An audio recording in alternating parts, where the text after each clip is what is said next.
हरे कृष्णा। सुखमय संडे सत्संग में सभी का हार्दिक अभिनंदन है। श्री गुरुदेव श्री कृष्ण को याद करते हुए शुरू करते हैं आज का सुखमय सत्संग। मोबाइल में हजारों सुविधाएं होती हैं, पर अगर वह डिस्चार्ज हो जाए, उसकी बैटरी ऑफ हो जाए तो वह बेकार हो जाता है। वैसे ही ये जीवन परमात्मा की तरफ से मिला हुआ बेशकीमती उपहार है। अगर हम इसका आनंद नहीं लेते, जीवन को हंसकर नहीं जीते, तो जीवन यूजलेस है, बेकार है। और मोबाइल भले ही डिस्चार्ज हो जाए, उससे कोई प्रॉब्लम नहीं होती, हम उसको वापस चार्ज में लगा कर उसको यूज कर सकते हैं। पर ज़िंदगी को आप बार बार चार्ज में नहीं लगा सकते। ज़िंदगी को एक ही बार चार्ज कर सकते हैं सत्संग से। वो हमेशा चार्ज ही रहनी चाहिए, तभी वो जीवन उत्साह से, आनंद से, आत्मविश्वास से, सकारात्मकता से बीतेगा। जीवन स्वर्ग सा सुंदर बनेगा। परमात्मा के सानिध्य में जीवन ही उसकी बंदगी, उसका बंधन, अर्चन, सत्संग बन जाए, ऐसा प्रयास हमें करना चाहिए। क्योंकि अगर जीवन का स्विच ऑफ हो गया तो फिर तो कल्याण हो गया, फिर तो कुछ कर ही नहीं सकते। इसलिए जीवन में ऊंची सोच, अच्छा स्वभाव, उत्तम व्यवहार, परिश्रम बढ़ना चाहिए। हम जीवन को बाहरी चीज़ों से संवारते, आनंद के, मनोरंजन के साधन जुटाते। हम क्या क्या नहीं करते खुद को एंटरटेन करने के लिए, लेकिन हम वास्तव में प्रेम करना, हंसना, मुस्कुराना भूल जाते, क्योंकि जीवन में दुख इतने हमने पाल रखे। जीवन में इतने कलेश हैं, इतने संताप हैं, इतने शिकायतें हैं कि हंसना भूल जाते हैं, मुस्कुराना भूल जाते हैं। ये जीवन एक ही बार मिला है, और जब हंसते मुस्कुराते नहीं हैं, खुश नहीं रहते, तो फिर डिप्रेशन आता है। डिप्रेशन की दवाइयाँ आती हैं, धीरे धीरे ब्रेन काम करनी बंद कर देती है, मनुष्य पागल होने लग जाते हैं, और फिर जीवन का स्विच ऑफ हो जाता है। और क्या करा उस जीवन में? कुछ नहीं करा, सिर्फ शिकायतें, दुख, रोना, कलेश, संताप, ये वो। तो ये जीवन उपहार है, गॉड गिफ्ट है। इस जीवन को हमें सार्थक कैसे बनाना है? सबसे पहले हमें भजन करना है, फिर हमें खुद पे मेहनत करनी है। हम इस मनुष्य तन को भी सजा कर, संवार कर रखें, साथ ही अपने मन को भी रोज सजाएं और संवारें। तन को संवारने के लिए हमारे पास बहुत सारी कॉस्मेटिक्स हैं, बहुत सारी चीज़ें हैं, है ना। उनसे हम तन को संवार सकते हैं, बॉडी फिटनेस कर सकते हैं, वो कर सकते हैं, एक्सरसाइज कर सकते हैं। सारी चीज़ों से हम बॉडी को सुरक्षित और संतुलित रखने का प्रयास करते हैं। लेकिन इस मन के लिए प्रयास करते नहीं, इसलिए मन अशांत रहता है, मन भागता रहता है। और मन का नियंत्रण सिर्फ सत्संग से होता है। भजन का श्रवण करने से सत्संग की चाह जागृत होती है। भजन करेंगे, नाम जप करेंगे, कीर्तन करेंगे, तो सत्संग में भी रुचि बढ़ेगी। अन्यथा सत्संग बोरिंग लगता है। जनरली लोग सत्संग से भागते हैं। क्यों भागते हैं? क्योंकि सत्संग उन्हें बोरिंग लगता है। ऐसे लगता है ज्ञान की बातें कौन सुनेगा, क्या करेंगे, इतना समय किसके पास? करने के लिए जीवन में बहुत कुछ है। ये तो फ्री लोगों का काम है, लेकिन ऐसा नहीं है। सत्संग करना, नाम जप करना, ध्यान करना, वो हमारी भीतर की शांति के लिए होता है। भीतर का जो मन है उसे स्टेबल करने के लिए होता है। जैसे हम तन को संवारने के लिए कितना कुछ करते हैं, मन के लिए हम कोई एफर्ट नहीं करते। मन का ब्यूटी पार्लर एक ही है, सत्संग। मन का हॉस्पिटल एक ही है, सत्संग। तो मन अगर बीमार है तो उसके लिए, उसको सजाने के लिए, उसको संवारने के लिए, उसके रोगों का इलाज कराने के लिए, उसको संतुलित भोजन देने के लिए हमें सत्संग में ही जाना पड़ेगा। भजन, कीर्तन, सत्संग, नाम जप, ध्यान, पूजा और भी हम कितना कुछ करते हैं, तीर्थों में जाते हैं, और भी कितनी एक्टिविटीज़, कितने कर्मकांड हम करते हैं। तो संत कहते हैं कि सब कुछ करते हुए भी अपने मन को स्टेबल रखना, वो कैसे होगा? वो नाम जप से होगा, भजन से होगा, सत्संग से होगा। एक एक करके ये सारे पड़ाव हैं। जब हम एक चीज़ करना शुरू करते हैं तो दूसरी में रुचि होती है। क्योंकि जब एक 15 सीढ़ी का कोई घर होता है, एक स्टेप पे जाके ही थोड़ी कोई रुक जाता है। फिर उसका मन करता है मैं सेकंड पे चढ़ूँ, थर्ड पे चढ़ूँ, फोर्थ पे चढ़ूँ। सारी 15 की 15 सीढ़ी क्रॉस करके ही वो उस घर में जा सकता है। वैसे ही भजन ने हमें बहुत सारे पड़ाव दिए हैं, बहुत सारी सीढ़ियाँ हैं। जैसे वो भजन भी है, तेरा पैड़िया ऊपर मेरे, शाम को बंगलो। तो 13 पैड़ी शाम की उसके बंगले में जाने के लिए 13 पैड़ी तो चढ़नी पड़ेगी। और वो कैसे चढ़े? एक एक एक एक एक एक करके ही चढ़ेंगे। तो इसी तरह नाम जप, ध्यान, कीर्तन, सत्संग, भजन, साधु संतों की सेवा, परोपकार, दान, पुण्य, तीर्थ, व्रत, जो कुछ भी हम करते हैं, सारी वो सीढ़ियाँ हैं प्रभु को प्राप्त करने की। एक एक करके सारी सीढ़ी पर जब हम चढ़ते हैं तब हमें अपने श्याम के, अपने कृष्ण के, अपने ठाकुर के दर्शन होते हैं। इसलिए और साथ ही मोबाइल भी हमें बहुत सारी शिक्षा भी देता है ना, कि जैसे कुछ गलत है जो हमें पसंद नहीं है उसको डिलीट कर दो। ऐसे हमारे जीवन से भी हमारे जो शिकायतें हैं, जो गुस्सा है, कलेश है, तनाव है, उसे हम डिलीट कर दें, प्रयास करें। क्योंकि सत्संग में जाते रहेंगे तो हमारे एक एक रोग का इलाज होता रहेगा। हमें सबको लगता है हमें कोई रोग नहीं, मनोरोग हमें कोई नहीं।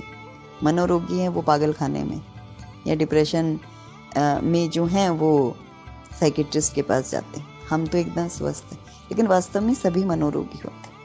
मन का रोग सभी को, किसी को अहम का रोग है, किसी को क्रोध का रोग है, किसी को काम का रोग है, किसी को ईर्ष्या का रोग है, बहुत तरह तरह के रोग हैं। किसी को बहुत सारे रोग हैं, बहुत सारे विकार, किसी में 2, किसी में 4, किसी में 5, सभी में विकार है। और उसके लिए हम सत्संग की क्लासेस में जाना नहीं चाहते।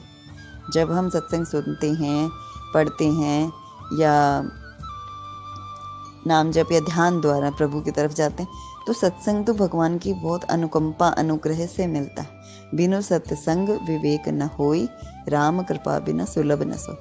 राम कृपा के बिना तो सत्संग मिलता ही नहीं।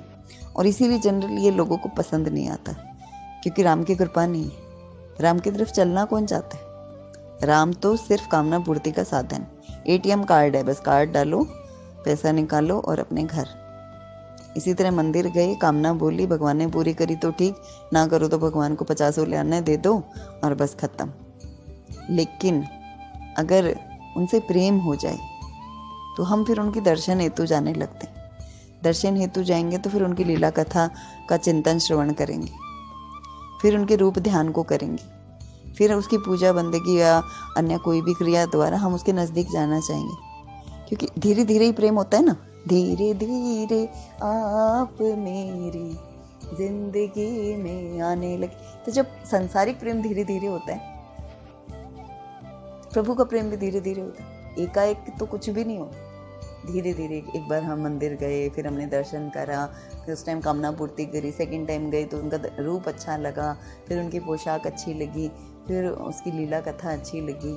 कुछ चीज़ों से जैसे जैसे हमें अच्छा लगता है वो एक्टिविटी में हम जाने लग जाते हैं। इसी तरह प्रेम होने लग जाता है। फिर अपने मित्रों से, स्वजनों से हम ठाकुर जी की बातें करने लगते हैं। और बातें करते करते मतलब एक चर्चा का विषय ही वही बन जाता है कि जिससे भी बैठें, जिसके साथ भी बैठें, कृष्ण की बात करें, कृष्ण की ओर चलें, कृष्ण की ही चर्चा करें। जो भी है हमारे तो वही। तो जो सत्संगी है, जो भक्त है, जो प्रेमी है, वो अपने इष्ट के आसपास ही रहता है। जैसे बंदर होता है ना, मदारी जब बंदर को पकड़ के रखता है तो वो उसको रस्सी से बांध के रखता है, क्योंकि बंदर की आदत होती है उछलने कूदने की। मदारी को भी पता है कि अगर रस्सी ढीली कर दी तो ये भाग जाएगा, इसीलिए मदारी उसको पकड़ के रखता है। वैसे ही जो सत्संगी है, भक्त है, वो अपने ठाकुर जी के चरणों को पकड़ के रखते हैं, वो कहीं नहीं जाते। हालांकि आदत सभी की होती है संसार में उछल कूद करने की, मन संसार में ही भागता है, फिर भी सत्संग की जो रस्सी है वो भक्त को ना ठाकुर जी के चरणों से बांध के रखती है। फिर वो उन्हीं के इर्द गिर्द घूमता रहता है, उसके पास कुछ और होता ही नहीं। संसार छूटने लग जाता है। संसारिक लोग कैसे न कैसे उनसे दूर हो जाते हैं, क्योंकि वो नीरस हो जाते हैं।